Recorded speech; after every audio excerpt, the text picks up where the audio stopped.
Power Talks, empowering you through the voice of truth with your host, Dr. Joel Hunter. Hi, I'm Dr. Joel Hunter, host of Power Talks, empowering you through the voice of truth. Today we will talk about Faith Social, a brand new online global Christian community. And we have with us Mark Nejame, attorney, philanthropist, community activist. He's almost continually on the 50 most powerful in Orlando, but nationally known attorney. And he's the founder of Faith Social. And Dio Puri, the Chief Strategist Operations Officer of Faith Social. So thanks for being on. This is really a mind-boggling concept that we could go global with a Christian community site that does several things and offers several points of engagement. So first of all, let me come to you, Mark. You're the creator of this, and it was your brainchild. Tell us, how did it occur to you? I mean, how did this process happen that you thought, boy, this would really be a great resource for Christians and would be needed for interaction and for online activity and so on and so forth? What process did you go through to go, man, this is what we need right here? Well, thank you for that very kind introduction, first of all. It's really been the universe, God, serendipitous events putting everything together. And about 25 years ago, I represented a young man who'd gotten a little bit of trouble, learned his lesson quickly, got off of it, of course.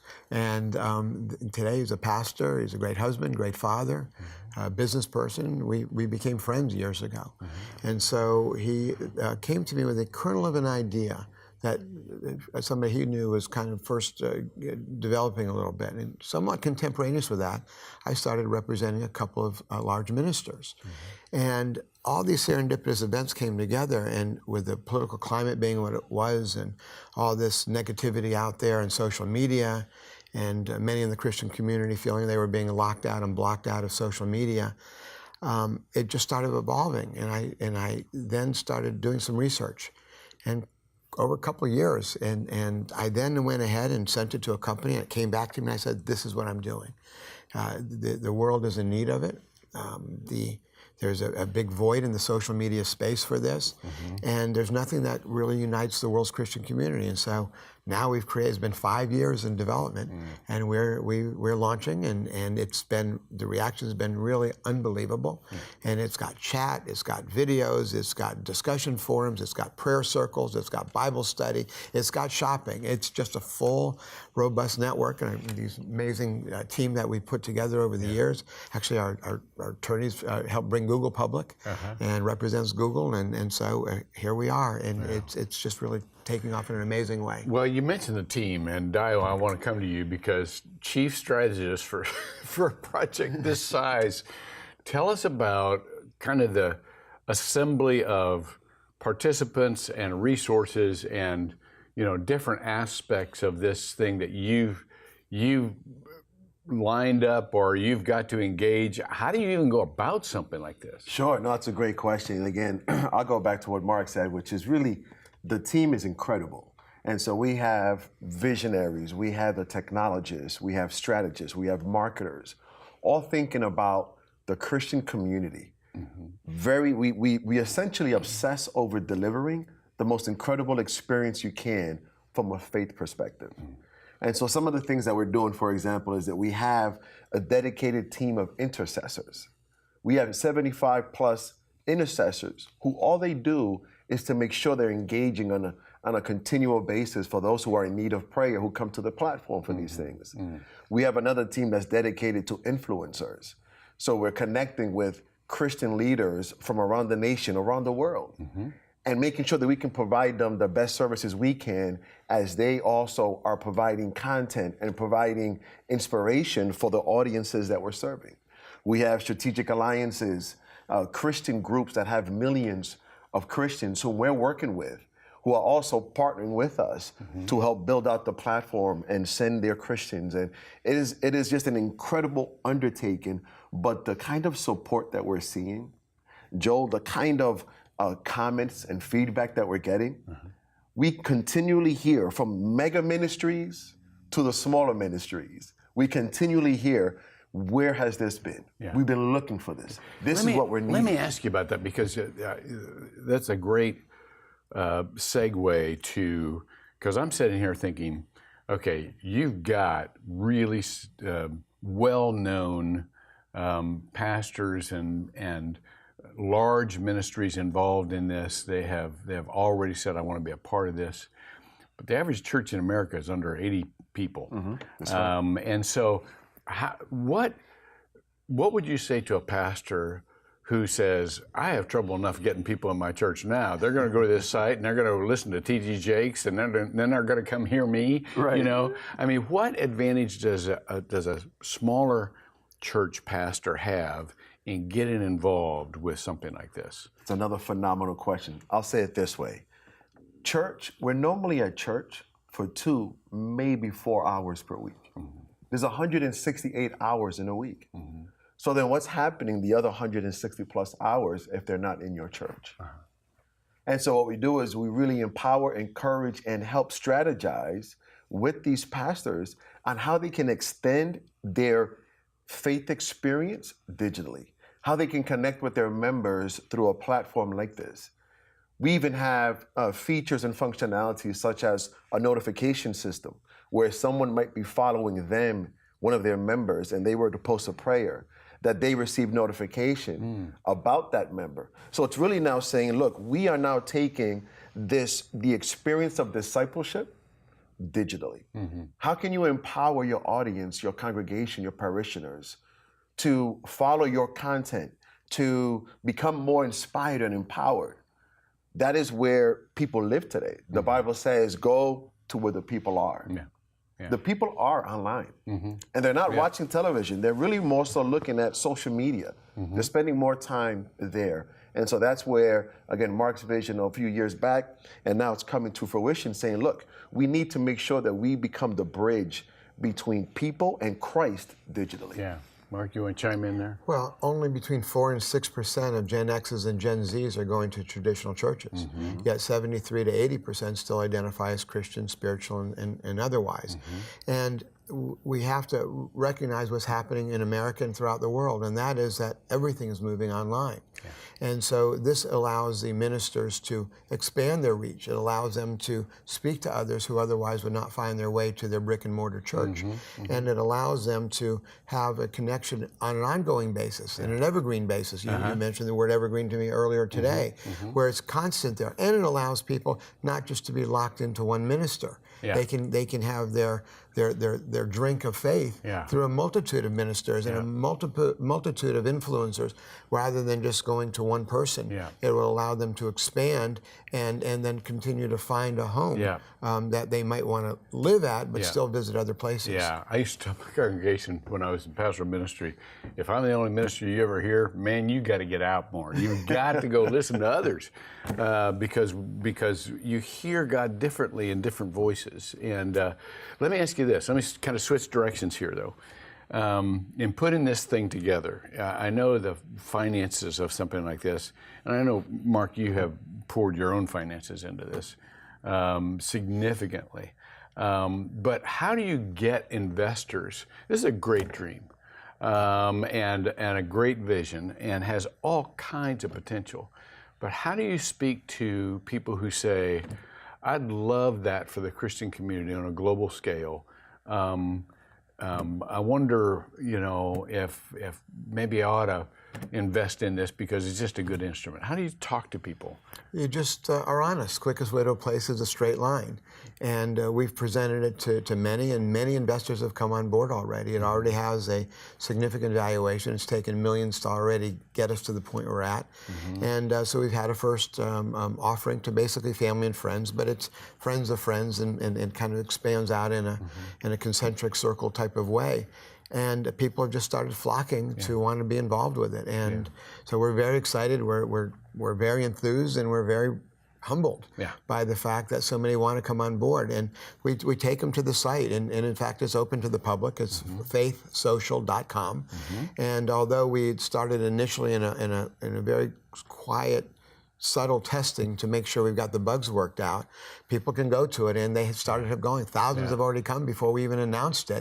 And so now with us letting it go out to the public, we're expecting great things, and we're geared up for as much business and as many people that want to come as possible. We're very excited about it. So tell me again, and I know this is a long list because I've listened to the list before, but every time I sleep, everything goes away. So you got to reteach me every day. What are the different components?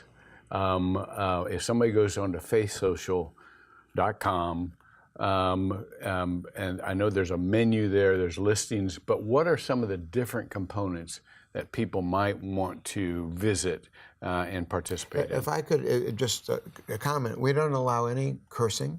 No profanity, no gratuitous violence, no lewd or sexual behavior. Great. And so all that's out. But that doesn't mean that we don't still stop, that we're going to halt passionate discussions, but intelligent, civilized discussion. So we have a discussion forum, so people can intelligently, and people have already started coming to that, and it's a beautiful thing because they can have divergent views, they can have different views, but they treat each other with respect, and then you can learn and you can teach at the same time.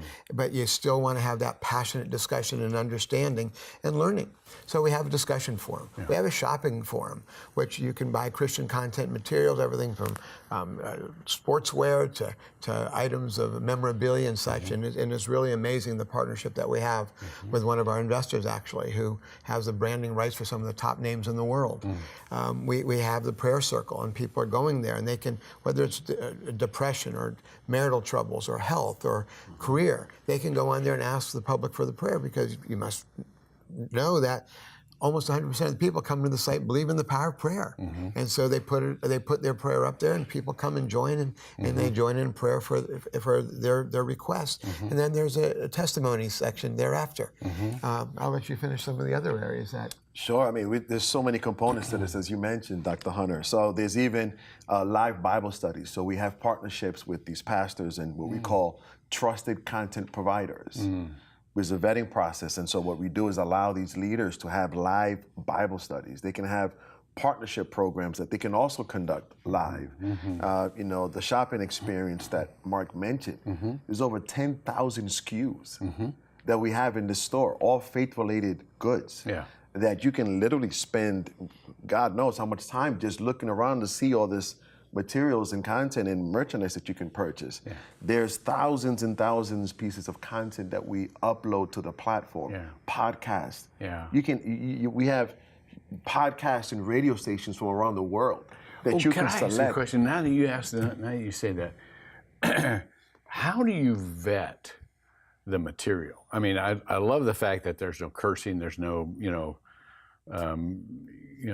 dark material, but when you say we have trusted providers, content providers, how do you vet those folks? Well, you have to be aware that that there's pornographers out there. You know that there's mischievous people, that there's hackers, that there's foreign influences that want to shut these. So we've worked on it from the very beginning. And with that, we have an online team of assistants that assist us. And if there's a complaint, they go ahead and will then put it aside so we can review it. We have algorithms set up so that all sorts of words can be completely eliminated. We go through our videos, they go through the highest level that we can set through a YouTube filter, which has their algorithm set up, their artificial intelligence set up. They can identify an inappropriate part of the human body or inappropriate actions and such. So it screens through there. So you simply allow it to be set up in such a way that the filtering takes place. Now, does that mean that somebody's not going to sneak something in? Of course not. But we have our own in-house people. We have our team, our development team that has a filtering. So we set it up quite beautifully. And we also have a very stringent onboarding process where we require somebody to put in their phone number so that we know. We literally have already bounced about 30 30 to 35% of those who've attempted to get on, they never get on because the screening, if you do it right from the beginning and you're just not, I'm just going to use the word piggish about it. You know, some of these sites, the most well-known ones, they just want everybody on there so they can say our numbers are spectacular. Right. Well, we all want good numbers, of course, but you want them to be true numbers, and you want them to be true followers that are coming in doing it for all the right reasons. So we literally have knocked out already about a third of those coming to us. We've not let them on unless they provide the proper verification so that we know that who's coming on are real people. Now you mentioned other sites and my first look at this, I'm not a technically inclined. I'm an old school, old guy. I'm not even on Facebook. You know, I have trouble maintaining the relationships I already have, let alone go looking for more. But what is the difference? I'm going to ask you, Dio, because you're in this world.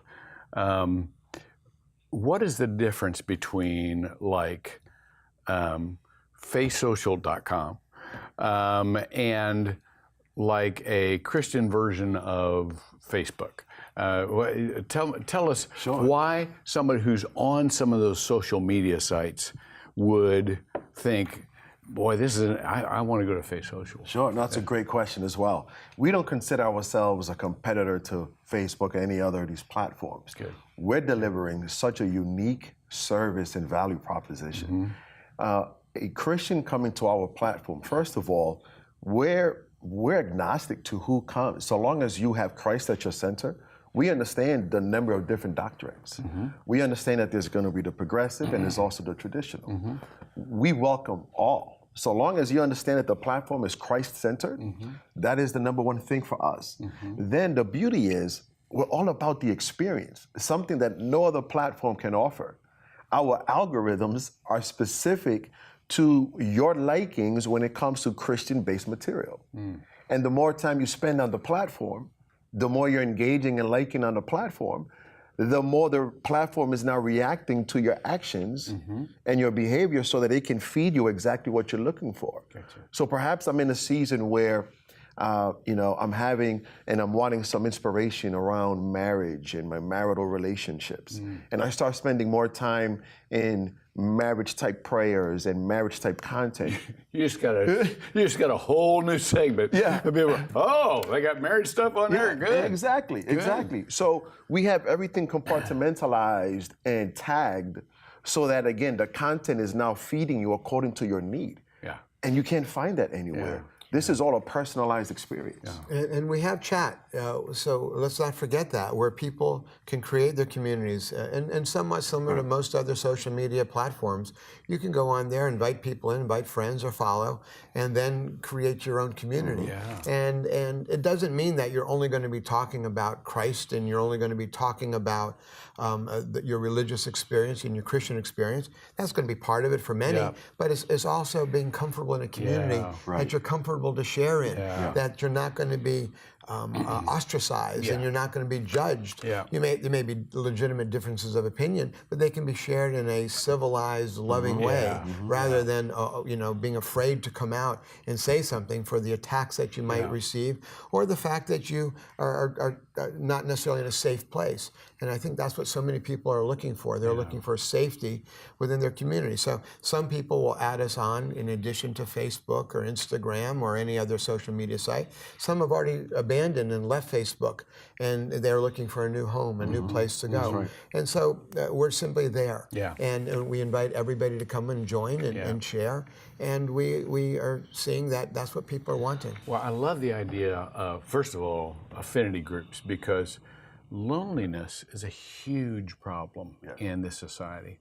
And even loneliness when it comes to, the age group, 18 to 30, where you think, well, they all have relations. No, they don't. So to think I could be part of a discussion, I could be part of a community, and then to arrange it around, I'm just thinking of your two girls as you were talking. I'm thinking, I'm always thinking of my two girls. How many parents would love to talk with other parents that said, I have a girl just turned 13. Help!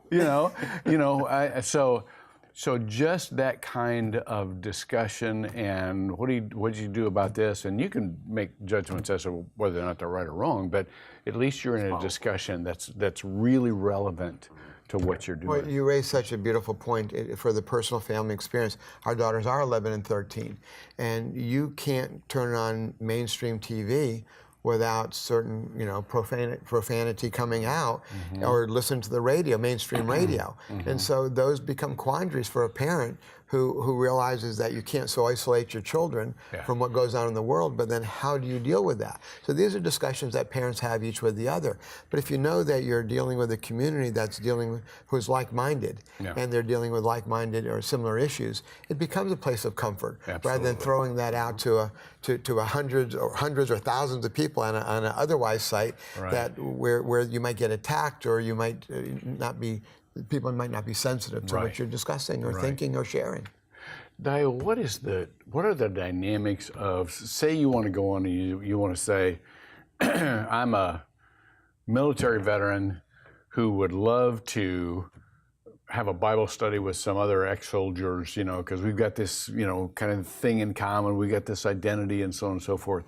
What are the dynamics of establishing a community like that? Yeah, it's, again, another powerful question. So we're enabling all these things within the platform. We can create groups in the platform that would welcome other like-minded individuals to begin to connect and create these opportunities. We have trusted content providers that might be providing content specific to what you're looking for.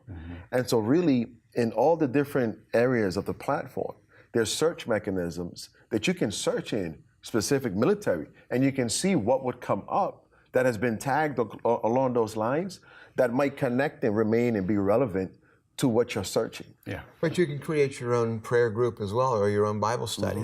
So you can go ahead and say, we want to discuss a certain topic, or you can invite certain people that you know just to simply come in, or you can create the topic and then let other people join. So it's pretty exciting. Let's talk about music just for a second, because this is a big deal. A lot of people go online to watch videos and so on and so forth, and I was just, again, I'm so limited in I was talking with, the last time we met, I was going to just talk with Lecrae, the hip hop, we used to call it rap, and just what those guys do is just amazing to me, how they can just make things up on the spot and so on and so forth. Well, so I after that conversation, I thought, I would like to hear more of what he does. He's just such a great guy, wonderful story, wonderful person. So if I go to faithsocial.com, will I be able to search artists? We have Lecrae on there. Okay. We have from A to Z, alphabetized, and you can see hundreds, if not thousands, of artists.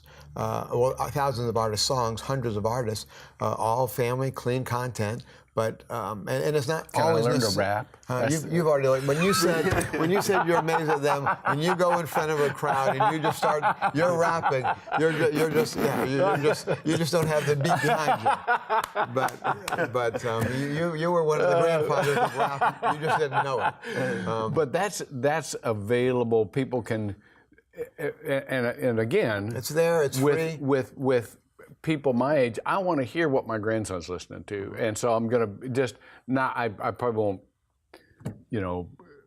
I'll still listen to my favorite kind of music, but I do want to hear who he is listening to. All that's there. Cool. But we also have like Andrea Bocelli, who was just in Orlando. So it can be mainstream music, but clean mainstream music. Yeah, that's so and great. so it's Christian music, it's replete with it, but also mainstream artists who speak to the community. Yeah, Pharrell, that's fantastic. Happy, the song Happy with Pharrell. Right? Yeah. So we have this type of stuff on there because it's all positive and inspirational. Yeah. And we want this is a one-stop shop for your inspiration and your edification. So here's we just have a few minutes left. These things go so fast. What is your great hope for the development? I mean, if Faith Social is a global entity, what is your great hope that this will provide the world that the world doesn't have in any other way? I can answer it for myself, and then I'll share with my partner, and he's a pastor as well, so that's why he's been a light for us. But my daily prayer is that it brings love, peace, compassion, understanding, and tolerance into the world, and that's literally part of my daily prayer, because you hope that you can make something of a difference where people can talk and communicate and share, surrounded by love, rather than all the negativity that we know permeates not only social media, but society generally. Yeah, and it's increasing. It's just everything is so acrimonious. Well, the day we're shooting today, and I'm sorry if I interrupted, but the day we're shooting, we're all mourning Sri Lanka. And that was, we found out in the news today, was in reaction to the bombing of the mosques. And so people are just continuing to kill each other back of New Zealand. Exactly. And so it's been the back and forth. And where does it end other than death and maiming? So we have to hopefully open it up where others can come to the site and then they can share their experiences, and at least there becomes a measure of tolerance. That's great. So, Scripture says don't fight evil with evil, overcome evil with good. And that's what this site is doing. Dio, what would you say? Yeah, for sure. And so, similar to what Mark is saying here, the reality is the harvest is ripe. Yeah. There is such a need and appetite for hope. Yeah. And then sometimes it's difficult to go to the certain places and find that hope. Yeah. And so the objective here is to have a platform that can fulfill your hope. I love this. Go to this place for hope, as well as for relationship and engagement and learning. And That's right. I love this. and we're adding a charity section for charities around the world to help humanitarian causes where people are in need. Fantastic. And so there's so much being added on a regular basis, so thank you. You guys are awesome. You're just awesome. Heroes. I huge respect for what you're doing. Well, back at you. You know how I admire you. Well, You've done so much for the community and for the world. Well, so thank you. Well, we're out of time. I hate it, but I want to thank you and our guests, Mark Nijem and Dio Puri, for joining us on Power Talks. Remember, these discussions are just that. They're discussions among us, but we'd love to see you continue the discussion at home and go one step further. Get involved. Go to faithsocial.com and check it out. As always, Power Talks' goal is to empower you through the voice of truth. See you next time. You just watched Power Talks, a Good Life 45 original production that makes you part of our Hope Team here on Good Life 45, where hope happens.